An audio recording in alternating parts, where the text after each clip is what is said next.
Boa noite, Dedé. Quando é carne, você tá aí, né? Você é uma das primeiras a entrar. Você, Lude Castro, foi só falar que ia ter churrasco hoje que todo mundo veio, né? Isso mesmo. Pois é, nós vamos conversar hoje com o Altair. O Altair tem um trabalho que ele faz de carne de qualidade. E ele vem fazendo isso. Ó, até o Daniel também entrou. Eu vou fazer mais live que chama para churrasco, porque aí a turma entra e entra bem mais animada. E Daniel também é uma pessoa que iniciou esse trabalho, né, junto com o Altair. Eles começaram aí meio que juntos. Daniel também tem um trabalho bastante. Depois eu tenho uma vontade de fazer uma live com o Daniel para poder a gente falar um pouco mais sobre mercado de carne. E essa conversa aqui com o Altair, a gente vai falar não só de carne de qualidade, mas de mercado, né? Eu acho que uma das coisas interessantes que o Altair fez foi essa de estar mais próximo do consumidor, né? Lógico, ele tem um produto diferenciado, né? Então ele saiu daquele mercado de commodities que a gente chama, né? E foi para um produto diferente.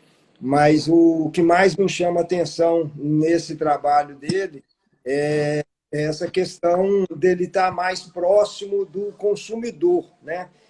Nós, como pecuarista, eu me considero nesse grupo no meu caso, faço muito commodity, então nós, como pecuarista que fazemos a gente tem muita distância do consumidor, né? Então a gente sempre está trabalhando um produto direto só para a indústria, né? Não sabe o consumidor final, qual que é o desejo maior dele. Mas, Altair, vamos deixar para você falar mais para nós. Bom, agradecer, muito obrigado por ter aceitado o convite para poder a gente conversar com a turma. E eu acho que nós temos que botar da próxima vez isso ao vivo e fazer um churrascão, porque essa live aí, só de falar no churrasco, a turma já entrou bem no horário. E pessoas aqui que são bem carnívoros, viu? Apaixonados por carne. Então, eu queria te agradecer aí por você ter participar aqui junto conosco. E aí a gente levar um pouco mais de conhecimento para essas pessoas, um pouco mais do teu trabalho e também falar um pouco mais do teu produto. Mauro, obrigado pelo convite. É uma honra bater esse papo contigo e falar um pouco da Fazenda Carioca, do trabalho que a gente desenvolve, e demonstrar para vocês que eu acho que o futuro da pecuária é justamente a gente conseguir agregar valor, entregar um produto cada vez melhor, utilizando todas as tecnologias possíveis, bem-estar animal e etc. Pois eu falei aqui, Altair, que nós vamos ter que fazer uma live dessa, um evento ao vivo. O Raizito está aqui, também está apoiando. O Daniel Freire já começou desde cedo, a Débora Bueno, e essa turma da carne está toda junta aí. Vamos todo mundo se reunir e comer uma carne junto. Tá o Daniel do Churras de Patrão aí para ajudar. Vamos todo mundo junto. Pois vamos tá junto nisso aí. Em Altair, bom, até antes de conversar com você, eu tinha um pensamento, né, sobre essa questão quando a gente fala nessa carne de qualidade, né, por incrível que pareça, todo mundo só pensa em preço, né, em agregar preço, em ganhar. Isso é muito do pecuarista, né? O pecuarista, ele acha que o lucro do negócio dele está só no preço. E conversando com você, a gente vê que o foco seu, né, não é em preço. Realmente, o foco seu é em ter lucro na atividade. Mas como você faz o trabalho, né, o que fez você ter mais lucro e melhorar a margem do teu negócio, não foi essa questão só de vender um produto caro. Né? Eu acho que você fazer um produto de qualidade, isso vai desde manejo dos animais, né? Trazendo bem-estar animal, então isso já vai agregando ganhos, né? Ganhos em produtividade. Você trabalhar com ultrassonografia, eu queria que você falasse um pouco mais sobre isso, porque realmente as pessoas acham que todo mundo que vai para essa carne nobre vai só pelo valor, né, do produto, pelo valor agregado do produto. E não é, pelo que eu entendi, você tem outros ganhos, né? Mauro, se a gente for propriamente dito pelo valor do produto, tem horas que com os insumos do jeito que estão e para você poder manter o padrão desse produto é muito caro fazê-lo. Se não for eficiente, você não fecha a conta. Tem vezes até que fazer um boi commodity spot pode deixar mais dinheiro do que você não for eficiente nessa atividade de produzir um produto premium, digamos assim. O que eu acho que o pecuarista, de um modo geral, ele tem que começar a entender que o produto dele não é o boi, ou a vaca, ou o bezerro. Ele é carne. Ele vai chegar no produto final, é carne que vai estar lá na gôndola à disposição do consumidor. Né? E se ele começar a parar para analisar para outras vertentes, outras métricas, outras tecnologias, ele vai começar a ter ganho, que eu brinco, inclusive, é por telemetria, como se fosse numa Fórmula 1. Hoje, o básico, a gente não pode mais se preocupar só com nutrição, com sanidade e com a parte reprodutiva. A gente também tem que se preocupar desde quando você começa a acasalar a sua vaca, há 3 anos atrás, para virar um produto hoje para a gôndola, você direcionar para aquilo que você quer, animais precoces, animais que convertam, animais que deem um bom rendimento de carcaça. Você treinar a sua equipe dentro da fazenda nas boas práticas de manejo e aí com bem-estar animal, que aí você vai evitar problema de contusão, problema de toalete lá no frigorífico. Você treinar o transportador do teu gado justamente para evitar qualquer problema dessa natureza que vai acarretar, vamos dizer, numa limpeza sanitária no DIF lá, que vai sair do teu rendimento. Se você sombrear a fazenda, fazer com que ela se torne, vamos dizer, ambientalmente mais confortável para que esse animal consiga converter. Então, se a gente começar a procurar essas variáveis e começar a calibrar, entender que o produto final é carne, você vai somando pequenos fatores que no final vão te dar um plus propriamente dito e vão te ajudar a melhorar esta tua conta. Eu vou te dar um exemplo. Aproximadamente há 3 anos atrás eu comecei a utilizar a tecnologia de ultrassonografia de carcaça, que todo mundo pensa que está ligado a identificar marmoreio. Bem, propriamente dito, essa é uma das coisas que a ferramenta entrega, identificar os animais com marmoreio. Mas, porventura disso, tem outras variáveis, como acabamento. Então, de repente, eu estou com um animal que, pelo olho, pelo biotipo, eu acho que ela ainda não esteja no peso ou acabada, mas o ultrassom me diz que ela já está pronta. Então, é um animal, às vezes, com aproximadamente ali umas 3 arrobas, 2 arrobas mais leve do que a gente está acostumada a abater, mas por dentro ela já está pronta, porque o animal tem um biotipo para aquilo. Primeira vez que eu fiz esse serviço foi apartado esses animais, que a gente chamou de ladras, porque elas estão roubando o nosso dinheiro no coxo, elas estão comendo, só que elas já estão prontas, ela não está mais convertendo, não está mais acabando, elas já estão acabadas. Para tu teres uma ideia, nós abatemos um lote de ladras, que a gente chamou, estavam extremamente gordas e acabadas, animais com 15, 16 arrobas, enquanto a gente estava abatendo as outras com 17 e 18. Ou seja, elas já estavam ali no sistema comendo diária nossa e alimento. Então, essa é uma das coisas. A gente começou a ser eficiente nesse quesito. Com relação ao rendimento de carcaça, a gente também passa a identificar os animais que têm uma área de olho de lombo maior, que tem uma maior predisposição para rendimento de carcaça. Então, desses últimos 3 anos para cá, que a gente começou a mensurar isso, o que é que aconteceu, Mauro? Nós saímos de um rendimento médio ano de 52,68 para 54 e muito, quase 55% de média. Dentro do nosso sistema Fazenda Carioca, cada ponto percentual acima do que a gente vem abatendo na média corresponde a R$ 97.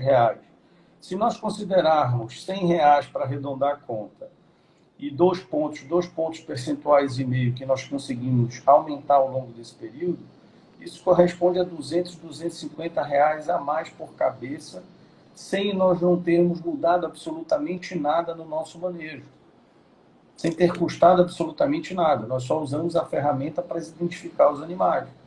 E aí você começa a identificar os melhores fornecedores de bezerro, você começa a identificar uma série de variáveis dentro do teu negócio. Ou seja, a gente começa a trazer cada vez o positivo com os dados na mão. Entendeu? Agora está uma ferramenta fantástica que eu ainda não estou usando 100% por um problema até meu de tempo para fazer o negócio rodar, mas que tu já estás usando, que é um BI através do Bovex, né? Que começa a identificar e nos mostrar os animais que porventura não estão ou estão, vamos dizer, roubando dentro do nosso sistema.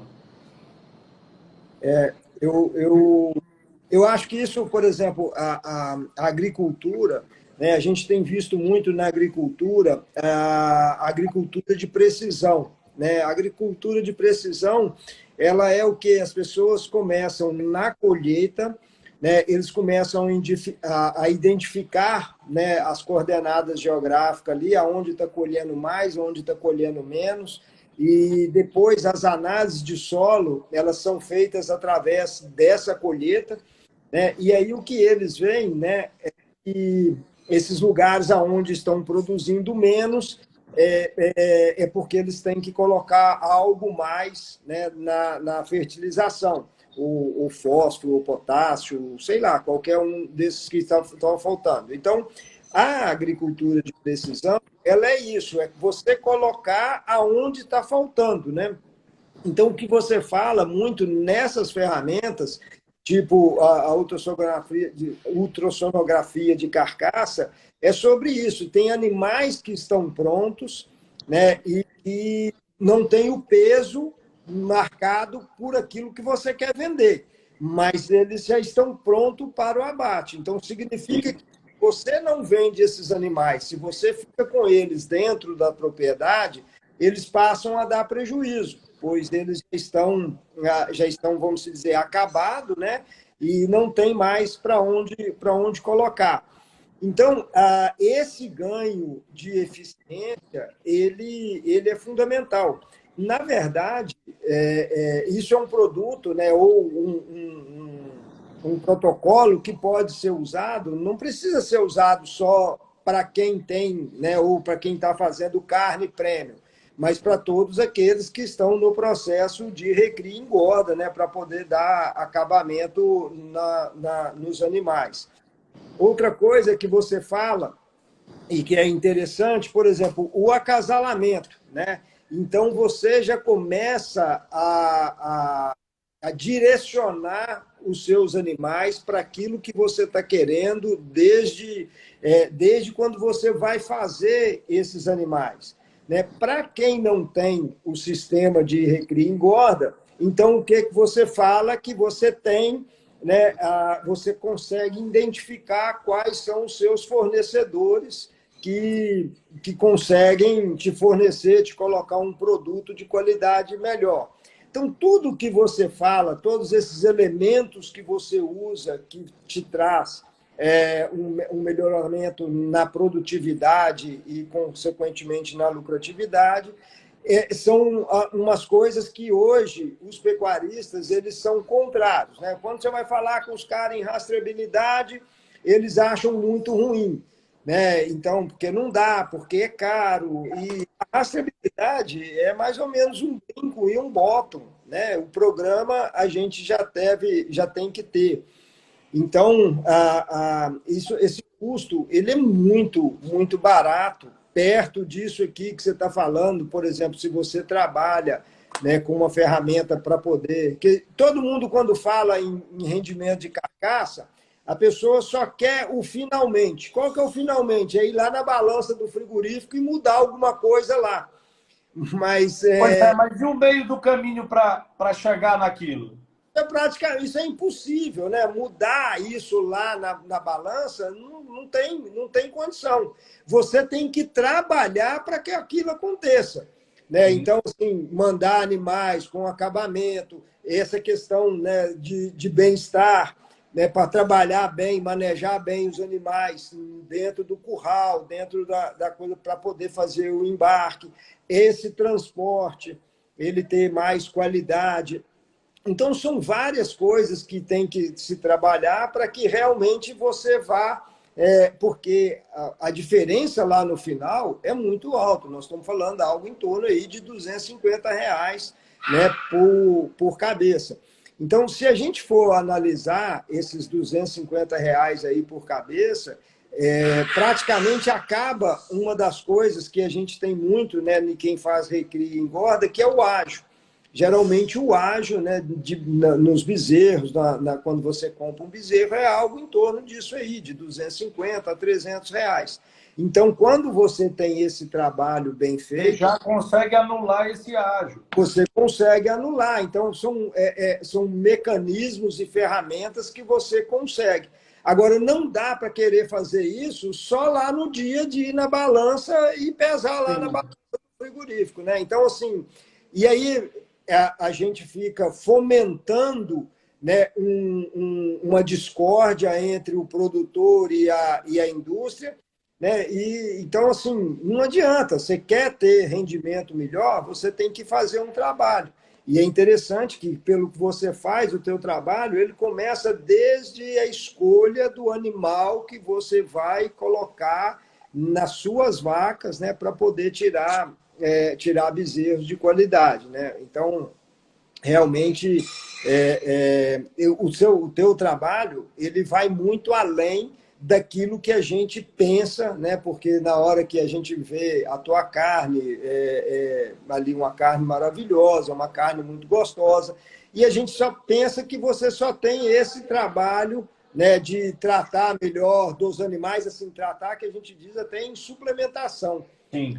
Mas isso aí é só uma parte do trabalho, né? O trabalho ele começa e ele é muito mais abrangente, ele vai muito mais. Outra coisa que você falou, não agora nesse momento, mas quando nós batemos um papo, é que hoje a gente está optando, né, entre a carne, vamos dizer, a carne premium ou a carne de qualidade aí, para a carne commodity, né? Carne commodity é mais ou menos assim o que eu faço. Porém, hoje tem essa diferença de preço, né? Mas você tem uma visão que eu acho que está certa, que é aquela que cada dia que vai o mercado, ele vai afunilando, e cada dia ele vai querendo esse tipo de carne de qualidade, porque a gente vê mesmo, né, com essa questão hoje, o que mais consegue deixar o nosso boi, né, não só no Pará, mas no Brasil inteiro, mais valorizado é a China. E aí a gente já tem essa questão do boi China, que é um animal, né, abaixo de 30 meses. Então, isso aí já vem mostrar que esse trabalho, isso que você vem desenvolvendo, na verdade, hoje você tem um diferencial, mas isso aí, eu acho que num curto prazo, isso vai virar o normal, né? aí quem tiver esse commodity ele vai ser muito menos remunerado, né? O dinheiro, o valor dele vai ficar... É o que eu acho, que na realidade essa carne dita premium hoje, os protocolos vão virar commodity. Isso no futuro vai ser Isso. obrigação todo mundo fazer isto.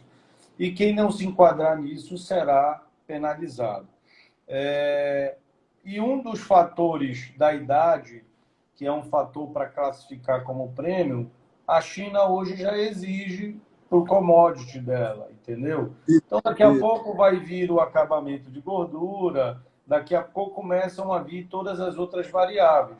E quem não tiver atento nisso, você vê, São Paulo segurou a arroba um pouco mais cara do que nas outras praças por conta da demanda do boi China, né? Pelos números de plantas que tinha. Então, basicamente, até 30 meses. Então, isso daí, logo, logo, acredito que nem no médio prazo, talvez até no curto prazo, os protocolos, o protocolo prêmio que fala alguma coisa a respeito de idade, acabamento, coisa parecida, daqui a pouco vão fazer com que isso seja commodity, todo mundo vai ter que estar inserido neste contexto.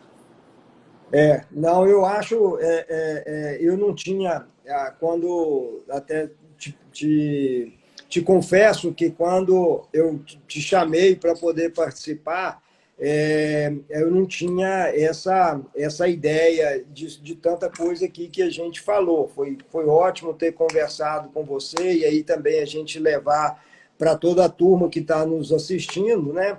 Esses outros pontos, que na verdade a gente fica pensando na carne de qualidade, é só o aumento de preço, né? E que você vai ter um preço agregado maior e que isso vai trazer lucro. Mas não é só isso, né? Na verdade, eu acho que o ganho, que eu concordo contigo também, e até hoje eu não entrei nesse mercado de qualidade, primeiro porque eu não crio, então eu teria que comprar esses animais, né? E aí eu fico muito... como eu não produzo, eu tenho que estar exposto ao mercado e que nos últimos 3 anos a gente estava com uma dificuldade muito grande, né, nessa reposição. Então era um negócio complicado e que eu ia ter que aumentar ainda mais, né, o ágio que a gente estava pagando para poder ter esses animais só de qualidade. Então, já era um ponto. E outra coisa é que a carne de qualidade ela tem um custo bem maior, né, para poder fazer. Tem animais que você vai chegar lá, vai fazer todo o protocolo, todo o trato, e eles não vão te dar, não vão entregar aquela carne, né, de qualidade. Por isso que a gente tem que utilizar a ferramenta para tirar aqueles animais que são inaptos àquele processo, entendeu? Porque não adianta a gente gastar vela com defunto ruim, entendeu? Então a gente no final tem que otimizar o gasto. Então, assim, eu sinceramente ainda não tinha entrado, mas agora a gente vê, né, nesse trabalho que você faz, vamos dizer, num protocolo todo que você vem fazendo, vem desenvolvendo, várias ferramentas que você traz para dentro do teu negócio, e que isso realmente vem agregando bastante, vem mudando bastante. Agora, hoje, como que você faz? Você cria esses animais, você faz o ciclo completo ou você ainda é comprador, você vai no mercado para poder comprar? A gente ainda compra, né? A gente não é autossuficiente. Hoje, 25% do nosso desfrute a gente está já produzindo dentro de casa. Queremos chegar aí a 50%, 60%. Nós temos utilizado o Brangos em cima da F1 para manter mais ou menos o mesmo grau de sangue. Agora, buscando indivíduos que agreguem para a carne premium, né? Ou seja, com alto marmoreio, bem como sempre olhando a área de odilon para manter o rendimento de carcaça, que é isso que lá na ponta vai nos ajudar a remunerar, né? Então, a gente não é autossuficiente, a gente ainda compra no mercado. Anos desafiadores por conta dos insumos, principalmente grão e os fertilizantes, né? Então, como a gente mantém uma lotação alta, a fazenda sempre muito cheia, a gente tem que tratar nossas pastagens como se fosse uma grande lavoura. E no final são 2 anos aí desafiadores por conta de custo de produção mais alto e com um detalhe, com uma retração no mercado interno por conta do consumo, por conta da perca do poder aquisitivo, da renda.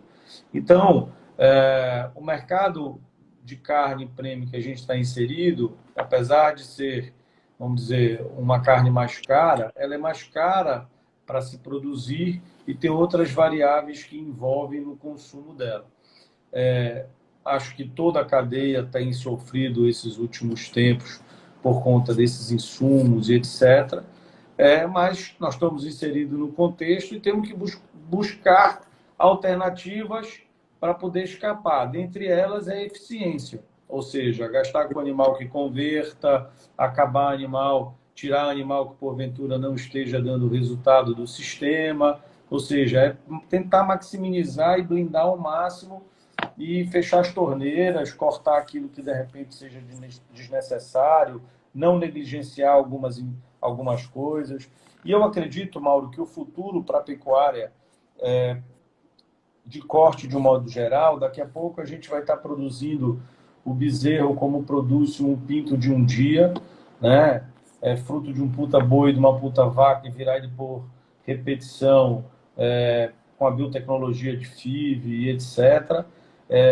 Fala-se muito em animais já com CAR negativo, que come menos e converte mais. Isso as centrais estão buscando. Temos a genômica para nos ajudar, tu estás entendendo? Já identificando esses animais superiores para essas características que a gente precisa.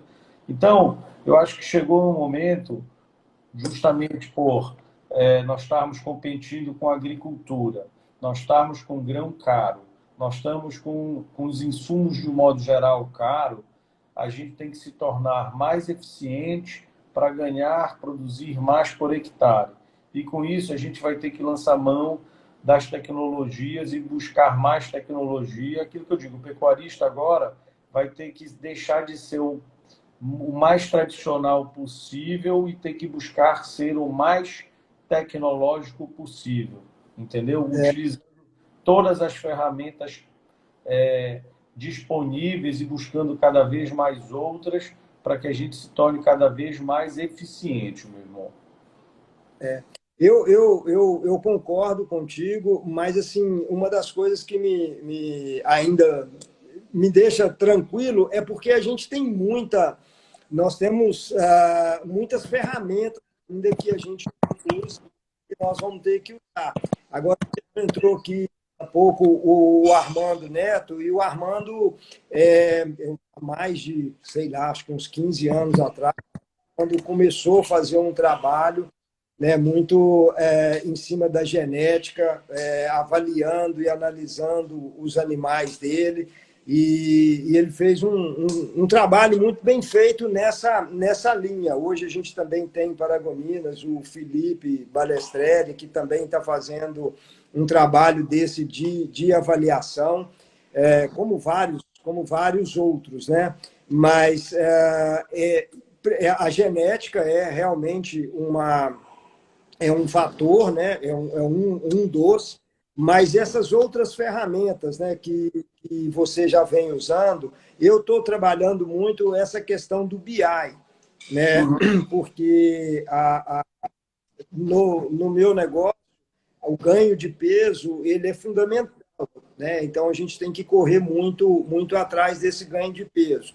E como os meus animais eles são todos comprados, né? Eu não consigo trabalhar essa genética, então não dá. Eu costumo dizer que quanto mais eu peso boi, menos eu entendo de boi, né? Porque os olhos da gente não são nem sempre aquilo. Cortou o áudio, Mauro. Pois é, Voltou. voltou? Então, realmente a gente tem que usar dessas ferramentas. E o BI, eu acho que hoje o mundo inteiro, em todas as atividades, estão focadas em algoritmo, né? O algoritmo é aquilo que vai dar para a gente mais segurança. Então, eu tenho trabalhado com essa ferramenta, com o Bovexo, né, no sentido ainda aí de a gente ser mais eficiente. Então, a gente fazer mais pesagens, né, nesses animais, mas isso é uma das ferramentas, né? Agora, essas também que você está usando aí, eu acho que a gente tem que realmente, quanto mais os insumos, né, vão subindo, isso são coisas de fora, né, que vêm afetar no nosso negócio. Agora mesmo a gente está vendo sobre essa questão dos fertilizantes, aí vem a questão da guerra. Nós tínhamos acabado de sair de uma pandemia, uma situação um pouco complicada, difícil, né? E aí veio a guerra. Aí na guerra entraram países que a gente era extremamente dependente, né, dos produtos, dos fertilizantes desses países. Então isso desestruturou um pouco e a gente teve tem que se readequar, né? A Flávia está perguntando aqui como mudar de commodity para qualidade.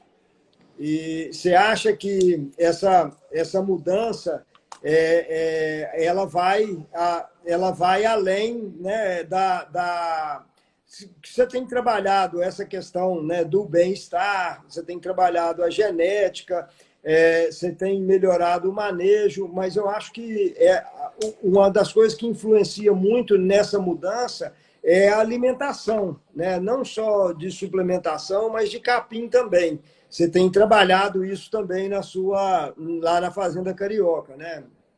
Sim. Para mudar de commodity para carne premium, eu acredito que tu tens que mudar o conceito, né? E cumprir veementemente, ao pé da letra, o que manda os protocolos, as regras. Então, respeitar a idade, respeitar milimetragem mínima de gordura, macho castrado, entendeste? Então, você tem que cumprir aquilo à risca, vamos brincar, o que manda o manual, né? E fora tudo isso, né, você também tem que buscar, se não fizer ciclo completo, aquele fornecedor que te entregue aquela mercadoria, no caso a bezerra ou o bezerro, dentro dos padrões que você quer para poder alcançar o objetivo final, né? Então, tem que passar a fazer uma mudança de conceito. E aí também, trabalhar a mão de obra, né? Como é que você carrega um animal de qualquer jeito? Por exemplo, eu tenho hoje um motorista que transporta para mim o meu gado para o frigorífico. É só ele que puxa o meu gado. Porque é um senhor cuidadoso, que não me dá problema. Você está entendendo? Eu não tenho problema de contusão e etc. Porque se a gente for pensar só da porteira para dentro, mas tem variáveis também dali para fora. Então, respondendo a amiga aí, é uma mudança de conceitual, né? Você tem que cumprir o manual, a regra, a risca, realmente aquilo que fala. Você não pode entregar um produto, cobrar por um produto e entregar outro, senão o próprio mercado lhe exclui. E tem uma coisa muito importante, que é o que eu enxergo que é o grande diferencial neste segmento. Você tem que ter qualidade com regularidade. Não adianta eu te entregar um produto hoje e amanhã eu não ter. Eu não penso nem na quantidade. Se você tiver condições de entregar um animal por dia, entregue ele de 1º de janeiro a 31 de dezembro. Não adianta você ter ele sazonalmente, que o mercado daqui a 60, 90 dias colocou outro no lugar e esqueceu de você. Eu acho que é um outro desafio, né? Para poder, como você faz, você é único, né? É o teu produto. Então, isso não é fácil, né? Você ter esse produto todo dia, né? A Isabelle está perguntando aqui o que é BI. BI é Business Intelligence. Então, isso são, na verdade, transformando aqui para o caipirês, que vai te dar relatórios todos muito em gráfico. Inteligência artificial nos apontando os números, o panorama de um modo geral. Isso, mas uma coisa que você falou aí, Altair, aliás, você tocou em dois assuntos que são muito delicados quando a gente vai falar na pecuária, vamos dizer, vamos tratar ela de tradicional, né? Mas na pecuária hoje que 95%. Uma delas é o macho castrado, né? Então, você que faz esse trabalho, o pecuarista tem uma resistência muito grande em castrar animais. E ele fala, né, que os animais castrados, que eles pesam menos. E você viu isso? Realmente isso acontece? Mauro, eu já fiz 2 testes para validar dentro da fazenda. Eu comprei uma desmama completa, vieram os irmãos e as irmãs, os machos e as fêmeas. Como é uma fazenda focada em fêmea, nós castramos os bezerros jovens, juntos na entrada, na desmama ali. Esses animais não deixaram praticamente dinheiro para a fazenda, porque eles perderam eficiência ao longo do caminho. E um outro teste que eu fiz com macho, tá? Nós pegamos uma garrotada, nós compramos esses animais, se não me falha a memória, com 378 quilos aproximadamente, em torno de umas 16 arrobas, e nós capamos eles na entrada da fazenda. Esses animais deram um puta resultado, isso eu acho que fazem uns 3 ou 4 anos, e esses animais, à época, deixaram limpo R$ 500 para a fazenda por cabeça, tá? Então, traduzindo em miúdos, para o meu processo hoje, eu ainda não terminei o nosso confinamento. Na hora que terminar o nosso confinamento, trabalharmos com ele fechado, tá? Nós estamos trazendo a ferramenta de confinamento para a fazenda para poder abrir espaço para cria, para fazer parte da nossa reposição in-house, né? E aí nós vamos levar este macho na recria até 400 quilos, castra-se, e ele entra no confinamento para dar o acabamento. Então, a gente deixa ele na recria para expressar aquele vigor do macho, né, dos hormônios masculinos, e aí castra-se e termina-se no confinamento com 100, 120 dias, 90, enfim. Entendeu? E dá o acabamento de gordura necessário que o mercado exige.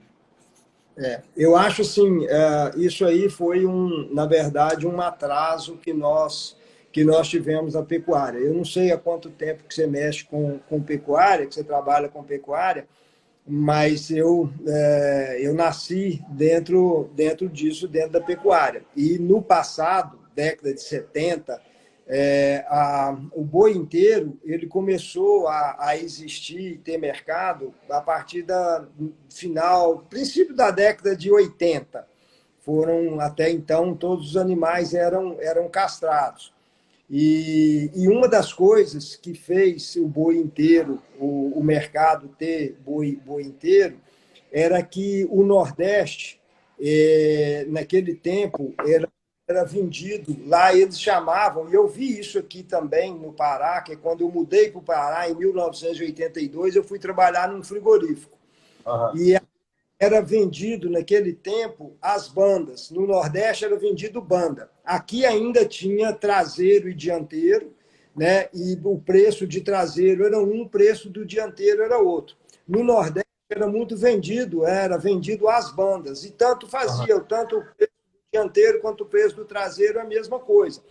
E, na verdade, quando você não castra, os animais dão mais dianteiro do que traseiro. Animais castrados, eles dão mais traseiro do que dianteiro, Então, o traseiro é onde estão as carnes mais nobres, né? E eram as carnes caras. Só que no Nordeste isso era o mesmo preço. Vendia era a banda, não tinha preço separado. E outra coisa que fez muito isso, a questão do boi inteiro, é que o boi lá no Nordeste, como não tinha animais, então eles iam buscar na minha região, lá em Minas Gerais, em Governador Valadares. Então, tinha lugares de dar aí algo em torno de 2.500, 2.600 quilômetros a distância da viagem. E o animal inteiro, ele aguenta muito mais a viagem do que o animal castrado. O animal castrado, ele deita, é igual a vaca. A vaca, ela deita muito. Então, você tem que tomar muito cuidado na viagem, porque senão você sabe, né, essa contusão, ela aumenta bastante. Então, eles preferiam o boi inteiro, porque na hora de vender a carne era tudo um preço só, né, não tinha problema. E com isso foi criando uma facilidade para os pecuaristas essa questão de não castrar. Lá em Minas Gerais ainda tem um atenuante, muitas coisas, porque a gente tem um período seco lá muito definido. Então tem seca com um período frio, né? Entra um inverno de frio mesmo, de fazer frio, onde as boiadas não ganham muito pouco peso. E naquele tempo, né, na década de 80, não existia suplementação, não tinha trato, não tinha ração, não tinha nada disso. Então, você ficava numa época difícil para castrar, porque geralmente quando você castra, principalmente animais aí desse peso aí, acima de 400 quilos, ele dá uma parada naquele ganho de peso aí por uns 30, 40 dias. Então, em Minas Gerais, você perder esse período, se você castrasse no período seco, os animais perdiam muito peso e passavam muito tempo parado. E se você castrasse na entrada das águas, que era o normal, você tinha um período muito bom ali de ganho de peso e que você perdia uma grande parte desse período em função da recuperação desses animais. Então, essa época, isso fez com que as pessoas fossem optando realmente para o boi inteiro. E depois isso veio aqui para o Pará, também com influência do Nordeste. A influência aqui para boi inteiro foi muito vendas de animais vivos, né, que carregavam e ia para o Nordeste. E o Nordeste sempre teve essa aptidão para boi inteiro, justamente por causa das viagens, porque é muito longe. E acabou ficando, né? Porque para o pecuarista acaba sendo uma vantagem, né? Por ele não ter esse período aí de perca do animal. Você dificulta muito mais o manejo, né? Os animais inteiros eles são muito mais difíceis de mexer. Num sistema igual o seu, que você tem a fêmea, então é complicado, né? De ter fêmeas e machos. Da fazenda é complicado. Diminui muito, você atrapalha muito o manejo, né? Mas eu acho que a gente perdeu quando vai falar no mercado. Para o consumidor, a gente perde porque o boi castrado, tem a carne mais macia, né? É melhor. Né? Então, e outra coisa, nos períodos de seca, embora nós temos isso aqui muito pequeno, né? Principalmente na tua região, na minha também é muito pouco, mas de Paragominas para baixo, o Lianópolis, o Rondon já tem um período mais definido. Os animais castrados, eles passam melhor por esse período seco. A gordura, ela consegue manter o animal não perde tanto, não é questão de perder peso, né? Mas ele não perde tanto o acabamento quanto o boi inteiro. O boi inteiro é impressionante, né? Para a gente que está no manejo, no dia a dia nele com pasto, é uma coisa que sempre me implicou muito, é que quando começa a diminuir a comida, né, os pastos começam a secar, em vez dele ir procurar o capim, não, ele vai procurar encrenca, ele vai para a beira da cerca para poder dar briga e tudo. Ele é um animal mais difícil de mexer. Mas os fazendeiros, né, os pecuaristas, o grosso deles, eles não querem usar a castração. E Agora, outro... tu sabias, Mauro, que, só aproveitando o parêntese, tu sabias que os dois lotes que nós fizemos com macho e nós castramos na faca, não foi química, porque não podíamos correr o risco numa fazenda com 2.000 fêmeas, uma macharada lá, e dar problema. E tu sabias que já estavam animais mansos, porque comendo no coxo, e quando você castra, lógico, tendo os devidos cuidados sanitários e os protocolos para que não tenha nenhum tipo de problema, esses animais não sentem absolutamente nada. Tanto que eu fiz uma pesagem 30 dias depois, achando que eles fossem retroagir, e não, mantiveram o ganho de peso, sabia? Interessante. Então, isso aí é um dado bom, né? E o que eu acho que isso que você fez disso que eu estou da história que eu contei, que essa história minha é muito antiga, é década de 80, né? Então, assim, os manejos realmente eles eram muito... Talvez por ser rotacionado e por você estar dando ração do coxo, os Isso, animais amansam e tal, e não, Mauro, não é, sofreram absolutamente nada. Nem os pequenos, que deveriam sofrer até menos, e nem os uhum. mais zerados, os garrotes lá de 16 arrobas, não. Mantiveram Isso a é média de peso. Interessante. Isso é um bom sinal. Eu acho que eu só queria mandar um abraço aqui para o nosso amigo Rodrigo, do Rural Book. O Abraço, Rural, Trocínio. ele tem feito um trabalho fantástico aí para a pecuária, nas mídias, né, nas redes sociais. Ele só está me devendo um podcast, que ele acho que eu falo demais, então ele ficou com medo de acabar com a bateria lá dos microfones dele. Mas outra coisa, Altair, então, dessa questão da castração, e outra coisa foi essa questão, né, da reposição, né, que você trabalha, os animais que você compra, essa questão da rastreabilidade. Né? Então, essa questão dessa rastreabilidade aí, as pessoas, os pecuaristas ainda são muito resistentes a esse tema. E eu, sinceramente, hoje eu não consigo trabalhar, né, se eu não tiver essa questão dessa rastreabilidade para realmente identificar, né, e sobre isso, sobre o BI, né, sobre esses dados, né, para ver os animais que estão desempenhando daqueles que não estão, é fundamental isso aí. E eu acho, né, nessa questão, para poder saber os seus fornecedores, quem são os seus melhores fornecedores, para poder te dar até uma margem de segurança maior, né, para você negociar na hora de suas compras, eu acho que é fundamental. Mas é um negócio que a turma resiste muito. Mauro, eu acredito que na vida a gente tem que viver em parceria, né? A vida é uma grande parceria, uma relação de ganha-ganha. Então, a gente tem que procurar parceiros, no meu caso especificamente na questão da carioca, no tema aí, procurar parceiros comerciais que me entreguem uma mercadoria que eu tenha um bom resultado.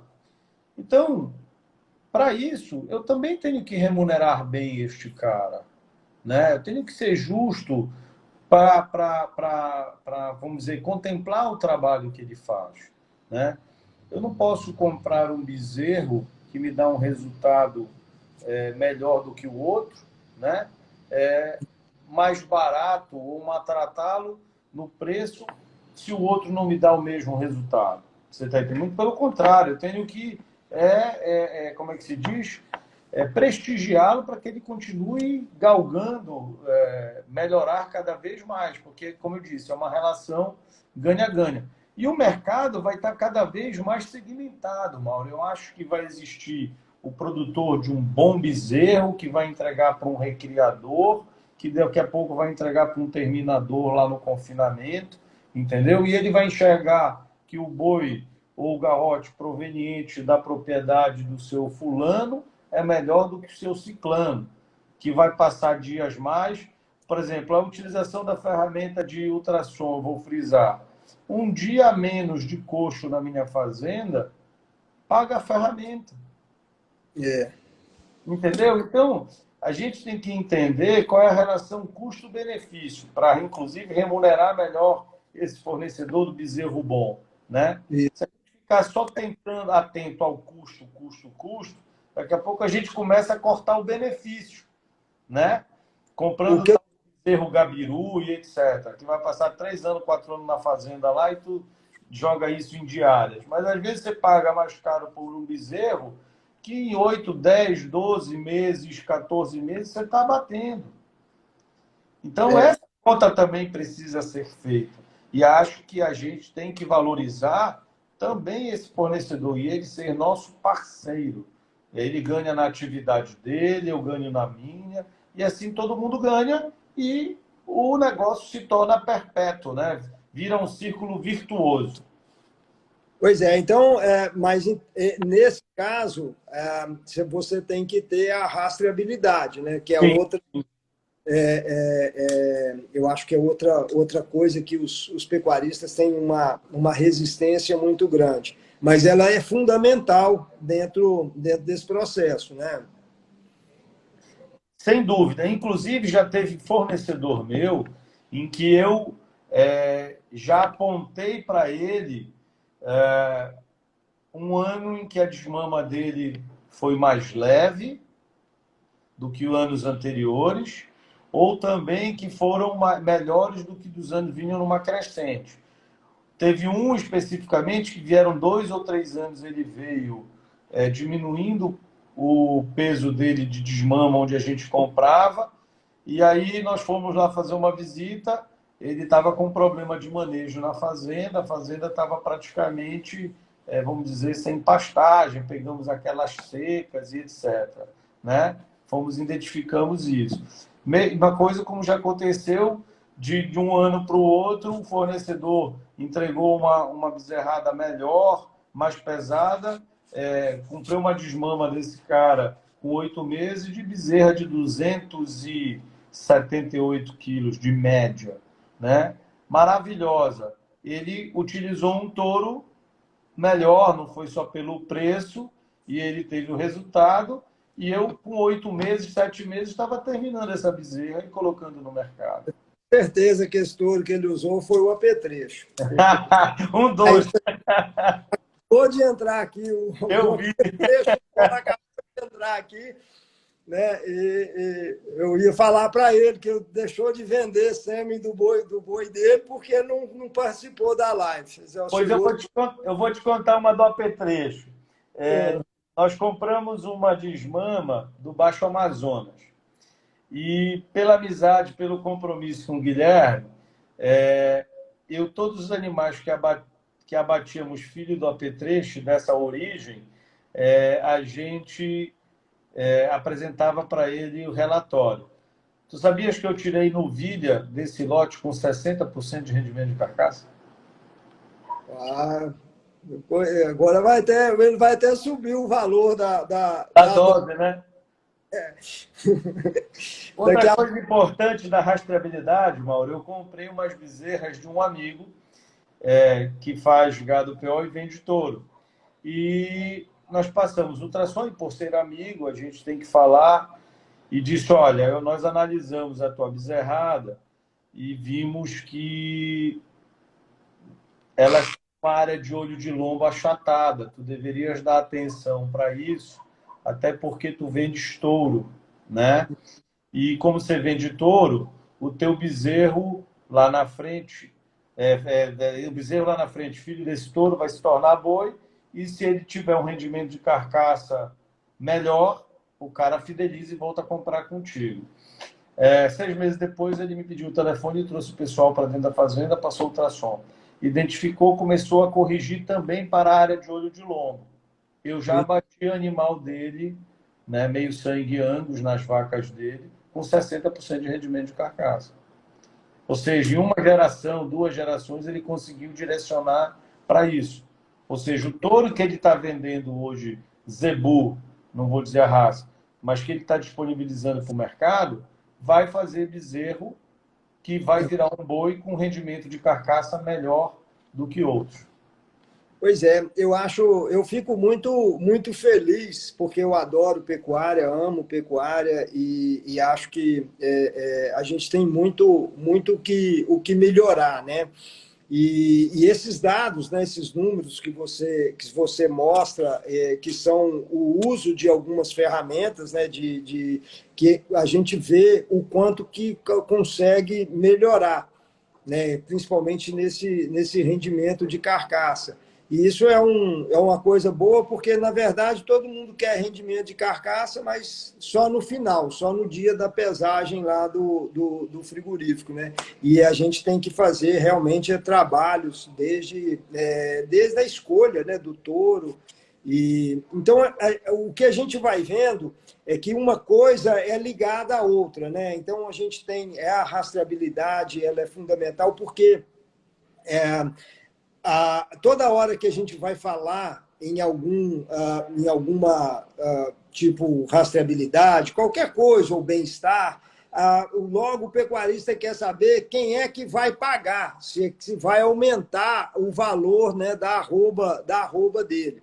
E, na verdade, isso tudo se paga, né, com o aumento de produtividade, com o melhoramento disso. Então, todos esses pontos que nós colocamos, eles são fundamentais quando se tem gestão. Né? Então, acho que uma das coisas que a gente precisa de colocar dentro do negócio, colocar isso é gestão. Mas, Altair, eu, sinceramente, foi muito enriquecedora. Não sei se as pessoas gostaram, mas, para mim, foi um papo muito agradável e de muito conhecimento, muita coisa, muita sabedoria que você tem, vários códigos aí. Eu gostei bastante. Só ficou faltando, na verdade, foi o churrasco. Esse aí você ficou me Esse devendo. nós temos que marcar, né, para brindar. O apetrecho, acho que vai dar, não vai dar sêmen, mas já vai dar o bezerro logo para poder a gente fazer o. Para engordar, né?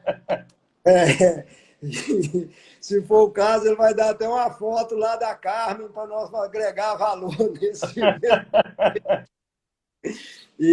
Mas foi muito bom, foi uma hora muito rápido, já se passou uma hora. E eu queria te agradecer bastante e te parabenizar por esse trabalho, por isso que você vem fazendo. E muito obrigado por você ter aceitado. Eu acho que foram muitas informações, muitas coisas válidas que você trouxe aqui para nós. Mauro, eu te agradeço o convite. Vamos marcar esse churrasco, já está na hora. A porteira da Fazenda Carioca estão abertas para todo mundo que queira visitar, conhecer. Não tem segredo de números, o mercado está aí para todo mundo. O mundo é comprador, está demandado pela nossa proteína. O Brasil é privilegiado, continental. O Pará, em específico, meu irmão, é dadivoso por natureza. Nós temos clima, nós temos água, nós temos uma localização geográfica espetacular, perto dos maiores portos do mundo. E eu costumo terminar as minhas conversas de live e tal, conclamando todos os pecuaristas brasileiros para que nós todos, unidos, consigamos entender que a gente tem que fazer do Brasil não o maior exportador de carne do mundo, mas o maior exportador da melhor carne do mundo. A gente é competente, tem clima, sabe produzir, temos vários biomas, né? Por que não deixar de produzir essa commodity e começar a colocar valor agregado? Estive no Uruguai há praticamente 3 anos atrás. É um país pequeno, mas eles conseguiram revolucionar a pecuária de corte dele em pouquíssimo tempo comparado com o nosso. Para você ter uma ideia, o Brasil estava anos-luz na rastreabilidade e eles foram aprender com o Brasil. Hoje o Uruguai é totalmente rastreado, 100%, e o nosso largamos pelo caminho. Né?